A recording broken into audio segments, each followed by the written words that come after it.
जो हमारे इस ज़मीन पे लेके हैं, हमारे जो माँ बाप, उनकी शुक्र अदा करता हूँ। उसके साथ जो दूसरी जन्म दिए हैं, मेरी माँ तो एक बार जन्म दिए, मेरे को पाल के एक एज तक लेके आए, मगर उसके बाद जो दूसरी जन्म दिए हैं हमारे जो अपलाइंस, हमारे ग्रेट अपलाइन अरुणा दीदी की वजह से आज मैं ज़मीन पे जिंदा हूँ।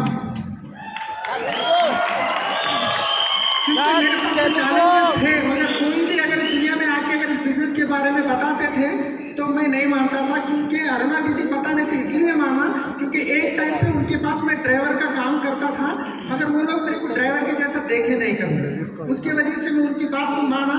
तो मैं शुरुआत करता हूँ। నేను ఒక చిన్న ఫ్యామిలీ, మా విలేజ్ వచ్చేసి బానూరు, పటంచెరు నుంచి 9 కిలోమీటర్లు ఉంటుంది. సో అక్కడ నేను మా అన్న ఇద్దరం, నేను 3 సంవత్సరాల ఏజ్లో, ఇంచుమించు 3 సంవత్సరాలు ఉన్నప్పుడు మా నాన్న చనిపోవడం జరిగింది. సో మా నాన్న చనిపోయినప్పుడు మా అమ్మ మమ్మల్ని, ఇద్దరు పిల్లల్ని, నా పిల్లలే నా సర్వస్వం అనుకోని చెప్పేసి చేన్లలో కూలి పని చేస్తుండే, ఇళ్ళల్లో బీడియర్ టౌన్షిప్లో బాజాలు తొమ్మిదికి పోతుండే.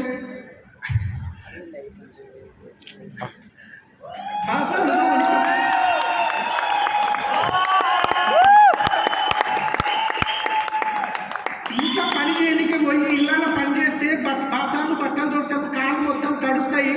ఆ కాళ్ళు తడిసి ఇట్లా పుల్ల ఏంటివి అయినా తెల్లారి మళ్ళీ అట్లనే పోయేది పనికి. సో जो हमारी मम्मी जो घरों में काम करने जाते थे तो पानी में कपड़े धोते वक्त, बर्तन धोते पानी में हमेशा रहना पड़ता था, तो पैर सड़ जाते थे, नीचे फोड़े होते थे। फिर भी दूसरे दिन तो कुछ क्रीम लगा के फिर काम को जाते थे। बहुत सारे काम करके हम लोगों को पाल के बड़े करे हैं। तो फिर उसके बाद हमको दोनों को पढ़ाने की, वैसे सिचुएशन पे भी हमारे को पढ़ाने की कोशिश ही कर रहे थे, बेटा आप दोनों भी पढ़ो पढ़ो पढ़ो कर हमारे को एनकरेज करते थे। मगर जब 6th क्लास में आया तो उस टाइम पे मेरे को, मतलब हम, अब बैकग्राउंड पता है आपको कितने दूर, जब स्कूल को जाते थे तो कपड़े भी सही नहीं होते थे, जब फटे होते थे। मगर बाकी के जो बच्चे होते थे अच्छे अच्छे कपड़े पहन के आते थे, मैं तो फटे कपड़े पहन के जाता था, अच्छा नहीं लगता था। सो जब ट्यूशन जाता था तो ट्यूशन में भी फीस भरने के लिए पैसे नहीं होते थे. రెండు నెలలు మా ట్యూషన్ ఫీజు ఇవ్వకపోయింది. ట్యూషన్ ఫీజు కట్టకుంటే ట్యూషన్ పోగానే మళ్ళీ సార్ ఇంటికి పంపించేది, ట్యూషన్ ఫీజు తీసుకురా అని చెప్పి. మళ్ళీ ఇంటికి పోతే మా అమ్మ అంటుండే ఆ కూలి పైసలు రాలేవు బిడ్డ, ఈ కూలి పైసలు రాలేవు, తర్వాత ఇస్తా అంటే సార్ పోతే మళ్ళీ అందరి ముందట నన్ను నిలబెడుతుండే. సో మంచిగా అనిపించేది కాదు. అప్పుడు అనుకున్నాను ఇక నేను డిసైడ్ చేసుకుని ఏదైనా ఒక పని చేయాలని. సో అప్పుడు బీడిఎల్ టౌన్షిప్లో నేను చాంద్పాషా అని ఒక ఎంప్లాయీ ఉండే, ఆయన దగ్గర పేపర్ వేయడానికి పోయినా 150 రూపాయలు. పొద్దున్న వాళ్ళ ఇంటికాన్నే ఉండి సైకిల్ మీద 2:30-3 గంటలకు లేచి వచ్చిన పేపర్ సెట్ చేసుకొని టౌన్షిప్ వేస్తుంటే, మళ్ళీ అక్కడి నుంచి అటెండెన్స్ ఫ్యాక్టరీ 7 కిలోమీటర్ ఉంటుంది, మళ్ళీ సైకిల్ మీద పోయి అక్కడ ఇక్కడ పేపర్ వేస్తుంటే, అక్కడి నుంచి బానూరులో మాల్పేటలో ఉండే వాళ్ళకి పేపర్ వేసి మళ్ళీ ఇంటికి వచ్చి స్కూల్కి పోదామని రెడీ అయ్యి ఇంట్లో అన్నం వేసుకొని తిందామంటే కూర ఉండేది కాదు. నేను అడిగాను కూర లేదు అంటే అమ్మ అంటుండే కూర పైసలు లేకుండా కారం వేసుకొని తినుకో అంటుండే. तो ऐसी सिचुएशन चल रही थी, इतना एकदम परेशानियों में था मैं.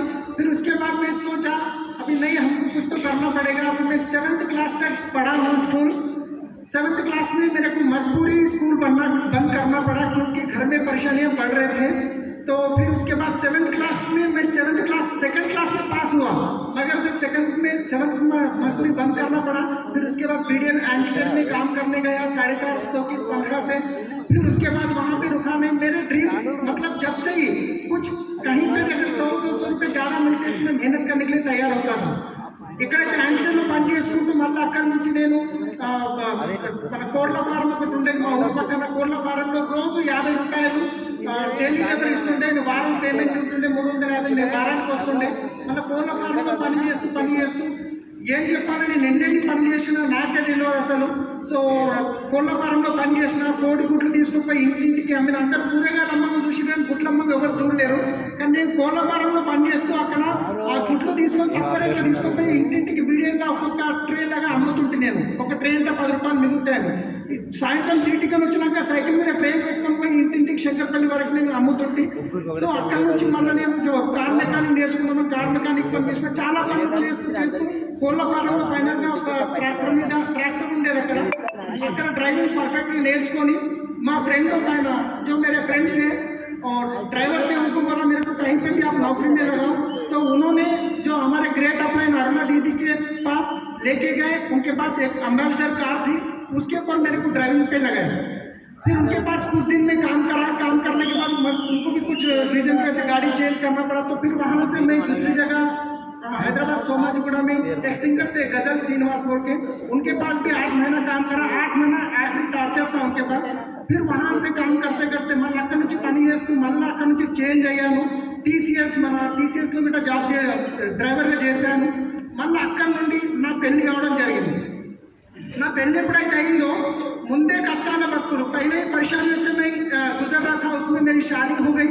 शादी होने के बाद हमारी बेटी 1 साल की थी, पैदा हो गई।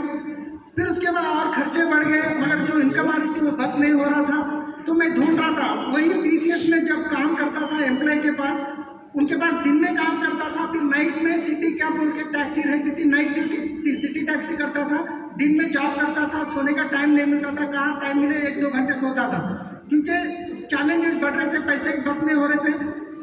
उस टाइम पे सेरला के लिए भी पैसे नहीं हो रहे थे। मगर हमारे ससुर के पूरे पता नहीं है, उनको एक ही पता है बच्चा तो गोरा गुंटा है तो कर लेगा, मगर मैं अलग चैलेंजेस में चले गया।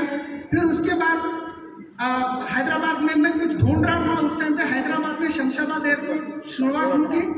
శంషాబాద్ ఎయిర్పోర్ట్ ఎప్పుడైతే స్టార్ట్ అయిందో అక్కడ మెయిన్ క్యాబ్ అనేది రావడం జరిగింది। అక్కడ చాలా మంది అన్నారు డ్రైవర్లు ఇక్కడ చాలా జీతం వస్తుంది, చాలా మంది డ్రైవర్ రిక్వైర్మెంట్ ఉందని అక్కడ పోయి ఇంటర్వ్యూ ఇచ్చి మరి అక్కడ నుంచి నా జర్నీ స్టార్ట్ అయింది। 4 సంవత్సరాలు నేను మెయిన్ క్యాబ్లో పనిచేశాను। అక్కడనే మా ఫ్రెండ్ శ్రీనివాస్ ఇంకా మిగతా చాలా మంది ఫ్రెండ్స్ నాకు పరిచయం అయ్యారు। అప్పటి నుంచి మా బెస్ట్ ఫ్రెండ్షిప్ అన్నమాట। सो 4 సంవత్సరాలు అక్కడ పనిచేసిన తర్వాత 4 साल मेरे कैब में काम करने के बाद एक वहाँ पे एक स्ट्राइक हुई थी। उस टाइम पे सब गाड़ियाँ 1.5 महीने के लिए बंद कर दिए। मतलब जब मेरे कैब में कर रहा था मैं, उस टाइम पे वाहनों से आना, अप एंड डाउन करना, टाइम और पैसा वेस्ट हो रहा, डीजल बोल के मैं जब मेरी 1 साल की बच्ची को लेके हमारे वाइफ को लेके हाफिजपेट आ गया था। हाफिजपेट में मैं किराए पे रह के और गाड़ी चलाता था। రోజు 18 గంటలు నేను 18 గంటలు 20 గంటలు 2 రోజులు గిట్ట నేను ఇంటికి వచ్చేవాడిని కాదనమాట। ఎందుకంటే మేము ఒక్కసారి పికప్ దొరికిందంటే మళ్ళీ అక్కడ నుంచి అక్కడ రోడ్డు మీద వంటుంటే రోడ్డు మీదే తింటుంటేవి। సో ఎన్నోసార్లు నేను నా తప్పు లేకుండా నేను ఎన్నోసార్లు దెబ్బలు తిన్నా నేను డ్రైవింగ్లో ఉన్నప్పుడు। ఎందుకంటే ముళ్ళు పోయి ఆకు మీద పడ్డా, ఆకు పోయి ముళ్ళు మీద పడ్డా ఆకుకే అన్నట్టు నేను కారు నడుపుకుంటా ఉంటే ఎదురుగా బైక్ కూడా వచ్చి వాడు తలికినా వచ్చి నన్నే కొడతాడు పెద్ద బండి కాబట్టి। ఒకసారి ఇట్లా దెబ్బలు తిని కూడా నేను వచ్చి మా వైఫ్కి చెప్పాలి, 6 మంది కలిసి కొట్టారు నన్ను ఒకసారి జూ పార్క్ ముందర। సో ఇలాంటి ఛాలెంజెస్ ఎక్కడ పోయినా ఛాలెంజెస్। మళ్ళీ అక్కడ నుండి నేను ఏం చేసినంటే मेरे कैब में जब स्ट्राइक हुआ था उस टाइम पे मेरे महीने में रेंट पे करना, बच्चों की फीस पे करना, ये पूरा रहता था। तो स्ट्राइक में 1.5 महीना गाड़ियाँ रुके। फिर उस टाइम पे मैं खुद की एक गाड़ी लिया। खुद की गाड़ी भी ऐसे ही नहीं लिया, हमारे वाइफ के पास कुछ सोना था वो 50-60 हज़ार, उसको मैं कई सुनार के पास रखा। और यहाँ पे हमारे ससुर जी बैठे, उनसे 50 हज़ार, पहली बार जिंदगी में उनसे मैं 50 हज़ार रुपये लिया। उन्होंने बोलते ही मेरे को 50 हज़ार कैसे हेल्प करके दिए। वो पैसे लेके मैं एक गाड़ी खरीदा, महिंद्रा लोगन। खरीदने के बाद वहाँ से मैं कुछ बिजनेस बढ़ाने के चक्कर में होटल्स में टाई अप करा, कंपनी से टाई अप करा, धीरे धीरे बिजनेस बढ़ाया। बिजनेस बढ़ाते मेरे दोस्तों की गाड़ी खरीदे थे, నా ఫ్రెండ్స్ గిట్ట బండ్లు కొన్నారు। వాళ్ళకి ఏం చెప్పినట్టు మీరు నా దగ్గర బండి అటాక్ చేసుకోండి, నేను మీకు బిజినెస్ ఇస్తాను, మీరు నెలకు 2500 నాకు పే చేయండి కాల్ సెంటర్ ఫీజ్ అని। అట్లా నేను స్టార్ట్ చేసి నా దగ్గర 40 వెహికల్స్ తిరిగేవి। मेरे पास 40 गाड़ियाँ फिरते थे ट्रैवल्स के। एक ड्राइवर से मेरे को 2500-3000 रुपये आते थे, महीना 50-60 हज़ार रुपये बच रहे थे। तो अच्छा है, बहुत अच्छा चल रहा है। चलो 50-60 हज़ार महीने के बच रहे हैं, हम ड्राइवर 15 से 20 हज़ार कमाने वाले, 50-60 हज़ार बच रहे हैं। यही खुशी में मैं हाफिजपेट में एक घर खरीदा 70 स्क्वायर यार्ड्स में 8.5 लाख रुपये में कुछ लोन लेके। अभी 25 हज़ार लोन का EMI है, बच्चों का स्कूल फीस है और घर के खर्चे। अच्छा चल रहा था। मगर एक बड़ा सा एक आपको पता है ओला कैब जब हैदराबाद में आया, जितने पास मेरे पास जो कॉल सेंटर में गाड़ियाँ चल रहे थे 40 लोग, ये सारे वो ट्रैवल्स में चले गए। मेरे पास बिजनेस है मगर कस्टमर्स नहीं है। నా దగ్గర బిజినెస్ ఉంది కానీ కస్టమర్స్ లేరు, నేనేం చేయాలి ఇప్పుడు? సో మళ్ళీ పోయి జాబ్ చేస్తే 15,000 వస్తుంది, 20,000 వస్తాయి, కానీ నా EMI నెలకి 25,000, పిల్లల ఫీజులు ఒక 50,000 అయితే అయ్యే పరిస్థితి లేదు। సో అప్పుడు ఏం చేయాలి అర్థం కాక ఒకటే ఆప్షన్ ఉంది, कस्टमर्स मेरे पास है मगर गाड़ियाँ नहीं है। सारे गाड़ियाँ तो चले गए, मगर हर महीने का खर्चा 50 हज़ार का है EMI वगैरह मिला के। मगर अगर कहीं पे भी मैं पूरा छोड़ के अगर जॉब करने जाता हूँ तो 15 से 20 हज़ार ही मिलता है। फिर मैं सोच के क्या करा, अभी नहीं हमको गाड़ियाँ ले सकते हैं। फिर मैं एक कस्टमर थे पहचानत के, उनके पास 3 लाख रुपए इंटरेस्ट में लेके एक गाड़ी खरीदा, ऐसे करके एक ही साल में 10 गाड़ी खरीदा, 24 लाख रुपए उनसे इंटरेस्ट को लिया, महीने को 70,000 ఇంట్రెస్ట్ పే करना. నాకు తెలిసిన కస్టమర్ దగ్గర నెలకి 3 లక్షలు ఒక బండి కొనడానికి 3 లక్షలు డౌన్ పేమెంట్ చేయాలి కదా. అట్లా 10 వెహికల్స్ కొన్నా, అంటే 40 వెహికల్స్ కలిసి చేసే బిజినెస్. ఒక 10 వెహికల్స్ కొని నేను ఆ బిజినెస్ రొటేషన్ చేస్తూ నడిపిస్తున్నా. సంవత్సరం వరకు మంచిగా నడిచింది. నెలకి ఇంట్రెస్ట్ 70,000 కట్టంగా అంతా ముందు మళ్ళీ 70,000 దాకా మిగులుతున్నది. मतलब जो मैं 70,000 इंटरेस्ट बनने के बाद ही मेरे 50, 60, 70,000 महीने के बच रहे थे. बहुत अच्छा चल रहा था. मगर एक साल के बाद जो ओला टैक्सी वाले ने पूरा रेट डाउन कर दिए हैं, तो उस टाइम पे जो मेरे पास कस्टमर्स थे वो सारे कस्टमर चले गए और मेरे पास ऑप्शन नहीं था. मैं बिजनेस बनाने की कोशिश करने में फिर 3 महीने में 2,70,000 उल्टा खर्चा करना पड़ा मेरे को. फिर 24 से 27 की हो गया. अभी तो महीना इनकम आ रही थी, 70 पे कर रहा था, मगर अभी इनकम खत्म हो गई. घर में खाने की परेशानी हो रही है.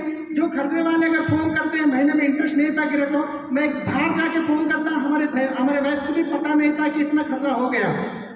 अब लोग टार्चर कर रहे थे, तो पैसे नहीं दिए तो आपके घर पे आके ऐसा करेंगे वैसा करेंगे. किसी को बोल भी नहीं सकता क्योंकि मेरे पास प्रॉपर्टी भी नहीं है बेच के बनने के लिए. तो ऐसा सिचुएशन था. तो बहुत परेशानी होती थी. एक टाइम ఒక సమయం ఎట్లుందంటే, ప్రతి నేను ట్రావెల్స్ ఉన్నప్పుడు ప్రతి ఏడప్పుడైనా ఫ్రూట్స్ తీసుకొస్తే 500 పెట్టి ఫ్రూట్స్ తీసుకొస్తుంటే, కానీ ఒక సంవత్సరం మొత్తం నేను ఒక్క ఫ్రూట్ కాదు ఒక మ్యాంగో గిట్ట తేలేకపోయాను. ఎందుకంటే నాకు తినడానికే కష్టం ఉంది. సో అలాంటి టైంలో ఒకసారి ఎండాకాలంలో మా ఫ్రెండ్ వాళ్ళ ఇంటి ముందట ఇలా ఫ్రెండ్ इनकी सहेली के घर में जाके बैठे. उनके घर में उनके हस्बैंड मैंगोस लेके आए. वो मैंगोस लेके आए तो हमारे बच्चे देखे. अब उनको बच्चों को लेके घर पे आ गए. आने के बाद बच्चे सता रहे, मम्मी मेरे को मैंगो होना. अभी मैं कहीं बाहर हूँ, बिजनेस के प्लान बताने में गया था, तो मेरे को फ़ोन करे, बच्चा ऐसा सता रहा. उनके पास गए, उनके पास देखे, उन्होंने लाए सुने बच्चों को लेके, इन्हें बहुत सता रहा, जरा बात करो तुम समझाओ. तो 1 साल हो गया. तो मेरा बच्चा है बोलता है, पापा एक मैंगो एक आम लेके आओ पापा. तो मैं हमारे भाई के पास 100 रुपये लेके 100 रुपये के आम में फिर घर पे भेजा. तो ऐसा सिचुएशन था. खाने की परेशानी थी. एक दिन 2 टाइम भी हम खाना नहीं खाते थे. तो ऐसा सिचुएशन हम किसी को बोले नहीं, हम किसी को बताए नहीं, क्योंकि चैलेंज हमारे वजह से ये पूरा हुआ. मेरे वाइफ तक भी नहीं बोला. मगर मैं इतनी परेशानी थी. तो मेरे वाइफ अगर कभी उनके माँ बाप के घर में भी अगर जाते हैं तो मैं मना करता था, आप मत जाओ. ఒకవేళ మా వైఫ్ గిట్ట వాళ్ళ అమ్మల ఇంటికి పోతుంటే నేను వద్దంటుంటే, ఎందుకంటే ఈ అప్పుల బాధ తట్టుకోలేక నా మనసులో ఏవేవో ఆలోచనలు వస్తున్నాయి. కానీ ఒక రోజు వాళ్ళు పోయినప్పుడు ఒక ఆయన ఫోన్ చేసి తిట్టిండు. సో ఆ రోజు నాకు ఏమనిపించిందంటే, ఇక నాకేం ఆప్షన్ కనిపిస్తలేదు. ఇంకా అమ్మి కడదామని కానీ ఏం లేదు. ఇక నాకేం కనిపిస్తలేదు. ఈ రోజు ఎట్లయినా సూసైడ్ చేసుకుందామని డిసైడ్ అయ్యి మంచం ఏమి అనుకోనున్నా. పైన ఫ్యాన్ కనిపిస్తుంది, కానీ నేను ఇట్లా లెక్క పెడుతున్నా 1, 2, 3 ఇంకా 5 నిమిషాల్లో. కానీ అప్పుడే నా బాబు పొద్దున్న లేవగానే ఇంటికి బయటకు వెళ్తేప్పుడు అడుగుతుండే, పప్ప నాకు 5 రూపాయలు ఇచ్చుకోవాలి. కానీ నా పిల్లలు గుర్తుకొచ్చినందుకు, ఒకవేళ నేనేమైనా చేసుకుంటే నా పిల్లల భవిష్యత్తు ఏమవుతుంది అని చెప్పేసి ఆలోచించి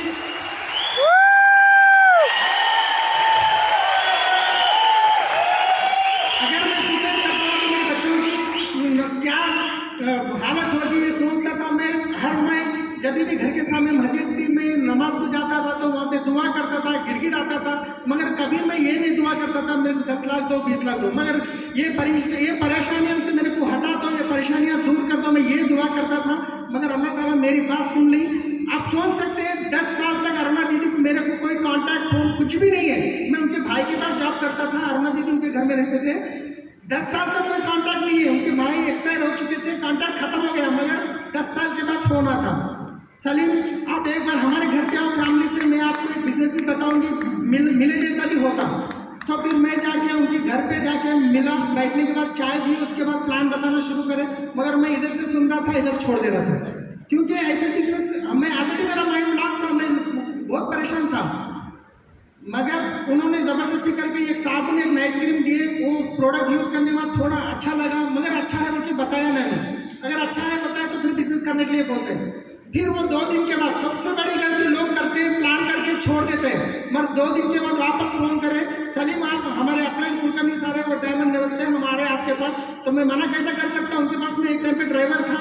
उन्होंने जो खाना देते थे ना, वो मैं आज भी याद करता हूँ. उनके घर में जो खाना गरम देते थे, घी डालते थे, मैं कभी उसे खाना नहीं खाया. वो आज भी याद है मेरे को. फिर आए, प्लान बताए, कुलकर्णी सर अक्यूमुलेटिव सिस्टम वगैरह वगैरह बताए, मीटिंग को इन्वाइट करें. మీటింగ్కి ఇన్వైట్ చేసిరు. గోకురాంకి ఒక్కసారి నేను ఎప్పుడైతే వెళ్ళిందో ఆ గోకురంలో నేను డిసైడ్ అయిపోయిగా, ఎస్ 100% నేను టీయూసీడీ అయ్యి చూపిస్తాను. ఎందుకంటే నెలకి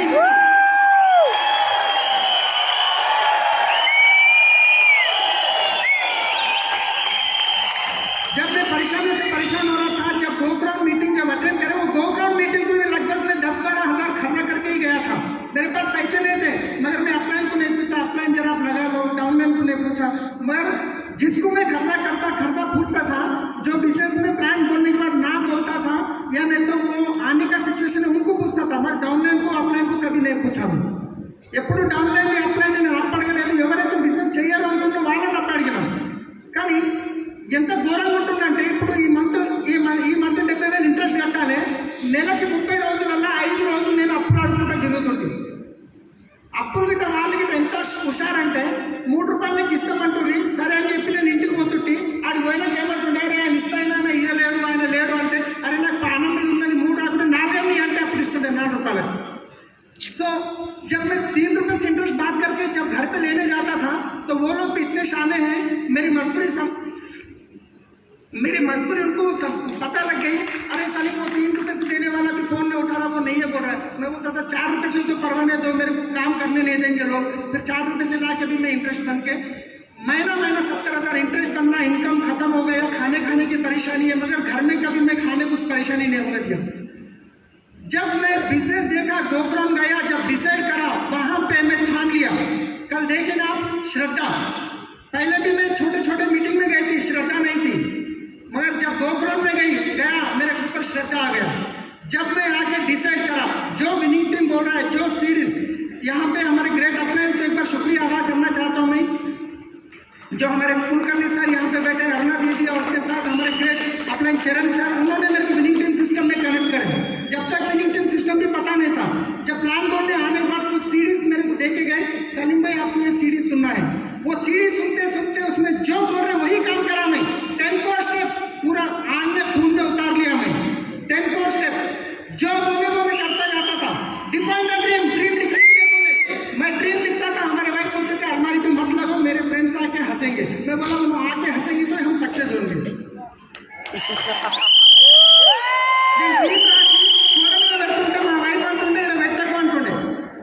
కానీ ఎప్పుడైతే నేను గోకురం వచ్చిన తర్వాత మెస్సీగా ప్లాన్ ఎప్పుడైతే చేశానో అందరూ వచ్చి జాయిన్ అయిపోతారా? जैसे हम आके अगर मैसिव काम करें तो सब लोग आज सामने आएंगे क्या बिजनेस करने के लिए?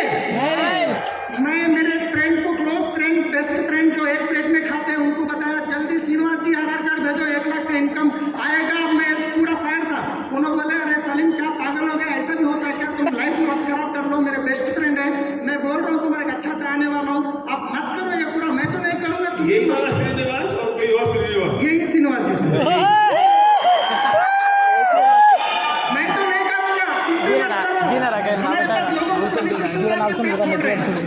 तो मेरी हवा पूरी उतर गई. फिर सीडी सुना, फिर अब ऐसा नहीं, हमारे जीजा जी थे में जिसके घर में ट्रैवल्स का किराए में चल रहा था, उनको बताया. जैसे उनको बताया तो उन्होंने ऐसे हाथ पकड़ लिए, घर में लेके गए, अलमारी खोली, ये देखो मैं ये कंपनी करा, इतने कंपनी करा, ये पूरा बेकार है. फिर से हवा निकल गई. मैं सोचा नहीं, फिर सीडी सुना, फिर क्या सीडी, इसके बारे में सर क्या बोल रहे, करना तो पड़ेगा. मैं 30 लोगों को बुलाया, ये कम तक नहीं आया. वही याद आता था मेरे को. तो फिर मैं हमारा कोई भी करो या मत करो, मेरा सारा तो करना ही करना है.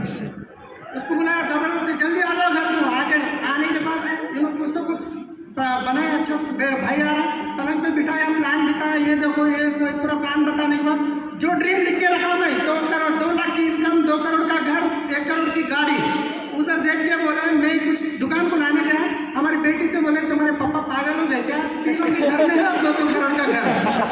वो तो बिजनेस ज्वाइन नहीं करे, जबरदस्ती ज्वाइन करे, 1000 रुपये का एक्टिवेट कर लिए. मगर वो सारा तो बना कर नहीं सकता. मगर जब हमारे घर को जाता था, हमारे ससुर से टार्चर था. उन्होंने बोलते थे हम 10 रुपये का साबुन यूज करने वाले, तुम्हारा 35 रुपये का साबुन, कहीं को इसको ऐसा पिला रहे, तुम खाली पीली कहीं को परेशान कर रही, तुम ये क्या है, ये तुम क्या कर रहे हैं? यही ससुर जो भी आए थे, हाँ यही है, यहीं पे है.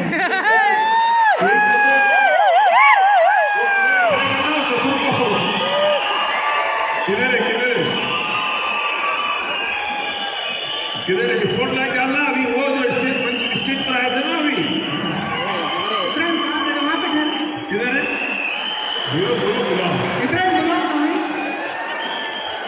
तो वो आएंगे, बाहर कहीं गए कोई बात नहीं, होंगे, कोई इब्राहिम बुला लेंगे, आने बाद फिर बताएंगे। तो वो बोले ये पूरा मैं तुम्हारी बेटी को दिया, तुम क्या पूरा छोड़ के ये साबुन लेंगे, पूरा इतने कास्टली है तेल, इतना कास्टली, हम कितने का ला रहे हैं। वो हर बार जब भी गए तो टोंचा करते थे। నేను ఎప్పుడైతే మా మామల దగ్గర పోతుంటానో అప్పుడు మా మామ అంటుండే ఏమైంది మామని ఇట్లా ఖరాబ్ చేస్తున్నావు, ఈ 30 రూపాయలు సబ్బా మేము 10 రూపాయలు 15 రూపాయలు వాడతాము అంటే నేను ఒకటే చెప్పినగా मैं एक ही डिसाइड करा, हमारे पास एक बड़ी मीटिंग हो रही है, हमारे चीफ मिनिस्टर आ रहे हैं, तो अब एक बार आप मीटिंग में आइए, अगर आप आएंगे तो अच्छा है। वो बोले मैं क्या करता हूँ मीटिंग में, आप आएंगे तो अच्छी बात है, अगर नहीं आएंगे तो आज से दामाद रिश्ता खत्म, मैं आपके घर में आने वाला नहीं। నేను ఏమన్నంటే మా మామ నన్ను ఊరికి అంటుండే కదా, నేను ఎస్పీ భార్య సార్ వస్తుంటే మీటింగ్కి రా, నువ్వు వచ్చినవంటే మంచిది, నువ్వు రాలేవంటే నేను నీ అల్లుని కానీ నీ ఇంటికి రాను, నీ తొవ్వ బండి అని చెప్పేసి ఫ్యాక్సీలో ఆయన మీటింగ్కి వచ్చిండు. ఫ్యాక్సీలో ఆయన మీటింగ్కి వచ్చి ఎస్పీ భార్య సార్ టీచింగ్ ని ఆయన మీటింగ్ ఎప్పుడైతే చెప్పప్పుడు వస్తా అన్నాడు మనం।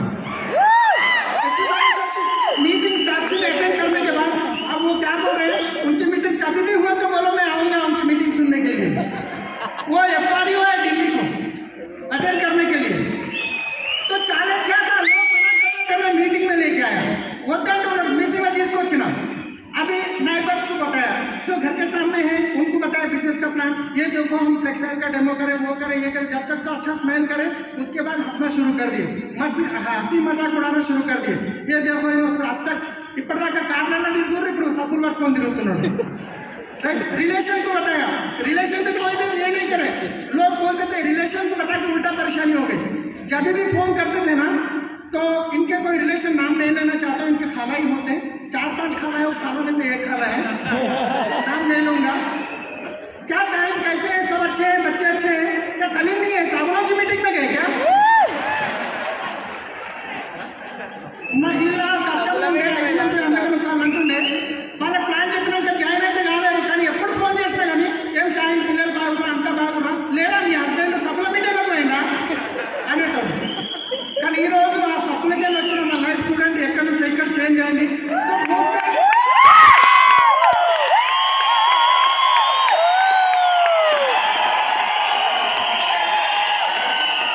हमारे ससुर जी है,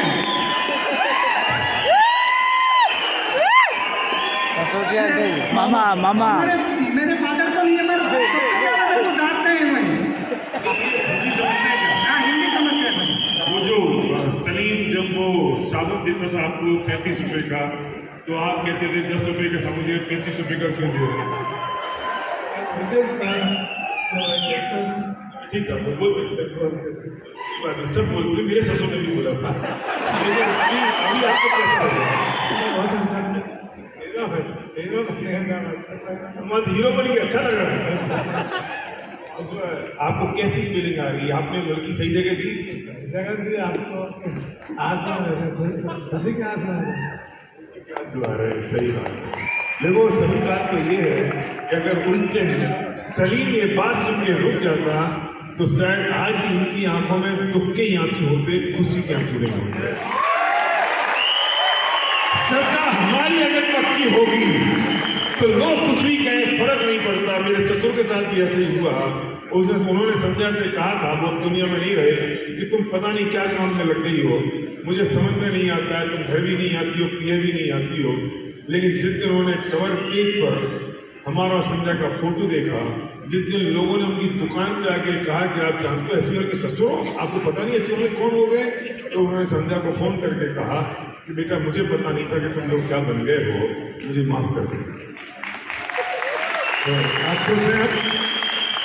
अभी वो साबुन यूज कर रहे हो आप जो सलीम दे रहे कर रहे हैं। सर इनको हेल्थ के प्रॉब्लम बहुत सारे थे, पहले सप्लीमेंट यूज नहीं करते थे, अभी सभी सप्लीमेंट यूज करते हो, అన్ని ప్రోడక్ట్ వాడుతున్నారు। సో ఎప్పుడైతే నేను ప్లాన్ చెప్పడానికి పోయినా చాలా ఛాలెంజెస్ వచ్చినాయి। మా వైఫ్ ఫస్ట్ ఒప్పుకోలేదు, మా వైఫ్ మీటింగ్లో తీసుకొచ్చిన, మా మామ ఒప్పుకోలేదు, మా మామ మీటింగ్లో తీసుకొచ్చిన, మా ఫ్రెండ్ బెస్ట్ ఫ్రెండ్ ఒప్పుకోలేదు, మా బెస్ట్ ఫ్రెండ్ 6 నెలలు మా ఇంట్లో చూసినాక బిజినెస్ స్టడీ చేసి ఓకే ఇది చేయొచ్చు అని ఆయన వచ్చి మీటింగ్ వీళ్ళందరూ డిసిషన్ ఎక్కడ తీసుకున్నారంటే మీటింగ్ లో. సో మనం ఏం చేస్తామంటే ప్లాన్ చెప్తాం, కానీ ఎప్పుడైతే మీటింగ్ లో తీసుకొస్తారో మీరు చేయలేని పని మీటింగ్ లో కొన్ని 100 మంది 1000 మంది చేస్తారు, రైట్? సో उसके साथ चैलेंज सर रिक्वेस्ट तो चैलेंज है बच्चों को, बच्चे भी बहाना करते हैं हमारे बच्चे छोटे हैं, मगर हमारे भी बच्चे छोटे थे। हम जो आप वीडियो में देखिए गेट है ना, घर में बच्चों को रख के बाहर गेट को लॉक करके हम मीटिंग को आते थे, फोन उनके पास रखते थे क्योंकि वो एरिया मास एरिया था। तो ऐसे हम मैसिवली करे टूल्स को बहुत प्रमोट करने की वजह से आज हमारी लाइफ कहाँ से क्या है, कहाँ पहुँची है। एक टाइम में जो गाड़ी में लोगों को ट्रैवल्स के कस्टमर को लेकर जाके होटल के पास डोर निकाल के ऐसे ठहरते थे, 10-20 रुपए टिप मिलता चाय पानी को आता बोलते, मगर आज वही होटल में जाके हम खाना खा रहे हैं।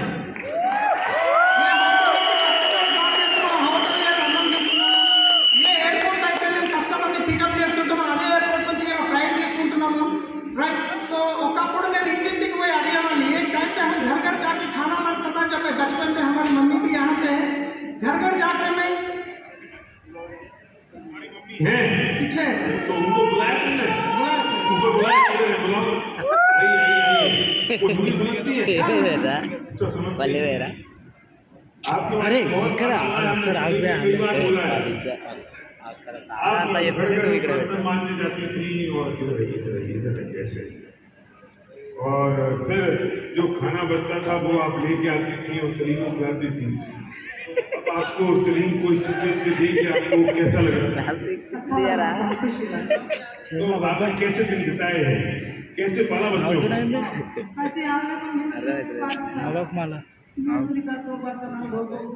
हमारे हस्बैंड जल्दी से चले गए, छोटे छोटे थे बच्चे, ऐसा मानो कि वो सब मेहनत करके बर्तन धो के वो करके छोटे छोटे बड़े गए। आज खुशी हो रही है? जैसे कि खुशी तो देखो जरा,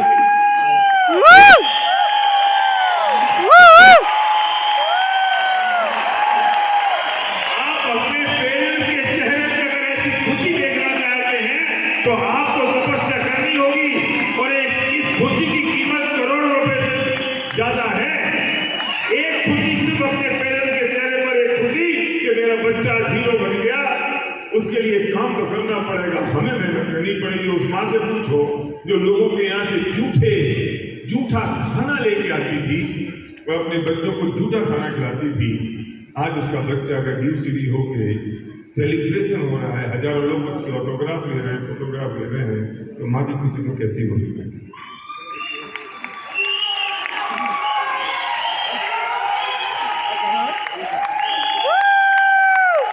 लास्ट में एक ही बात बता रहा हूँ, आप अगर बिजनेस में सक्सेस होना चाहते हैं तो आप मीटिंग को मत छोड़िए। मैं 2 साल कोई मीटिंग में, कोई दावत में गया, कोई मौका में गया, मैं कहीं पे भी नहीं गया, लोग बोलते थे ये लोग तो कोई दावत में आते भी नहीं, बोलते भी बेकार है, मगर वही लोग तरस रहे हैं आज हमारे लिए। నేను ఉపదేశం చెప్తున్నాను, మీరు 2 సంవత్సరాలు ఏ మీటింగ్ వదలకండి, ఏ మీటింగ్లో ఏ లీడర్ నాటుతో మీరు ఎప్పుడు ఇన్స్పైర్ అయి పనిచేస్తారో నాకు తెలియదు। ఒకప్పుడు 2 సంవత్సరాలు మేము పెళ్ళిళ్ళు పోలే, దావత్ పోలే, సావత్లకు పోలే, ఏ సావులకు పోలే, ఏడి పోలే, కానీ ఒకప్పుడు వీళ్ళందరూ వీళ్ళు ఏ దావత్లకు రారు, బేకారు, వీళ్ళు వేస్ట్ అని చెప్పి, కానీ ఈరోజు వాళ్ళే మా గురించి ఎదురు చూస్తున్నారు, మీరు మా దావత్లు వస్తే మంచిగా ఉంటున్నారు।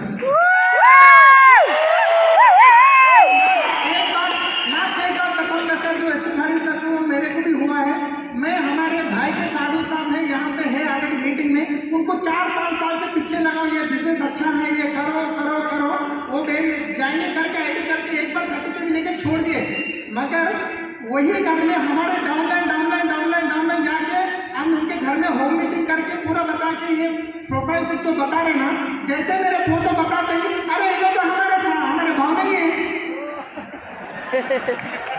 ये तो हमारे भाव नहीं है। तो उन्होंने बोला ठीक है भाई साहब, इतने बड़े लीडर के शिक्षक तुम है तो हम क्या करते हैं, वो लेके चले गए। अब उसके बाद वो एफआईआर में आके यहाँ पे बैठे। तो मैं वही बोल रहा हूँ आपको, आप रुकना ना चाहिए, आप करते जाएंगे, लोग आएंगे, फिर आपके साथ जुड़ेंगे, काम करेंगे। నేను ఒకప్పుడు ఎవరికైతే మా అన్న వాళ్ళ సట్టకుడు ఇక్కడే ఉన్నాడు మీటింగ్లో చెప్పి అని, ఒక 5 సంవత్సరాల నుంచి చెప్తున్నా, ఐడి చేంజ్ చేసిన 30 పీడీ తీసుకుంటూ, ఆ తర్వాత చెప్తే ఇంటలేడు, కానీ మొన్న గజ్వేల్ నుంచి శ్రీనివాస్ సార్ వాళ్ళు ప్లాన్ వాళ్ళ ఇంట్లోనే పోయి హోమ్ మీటింగ్ పెట్టారు, ప్లాన్ నేను అన్ని చెప్పి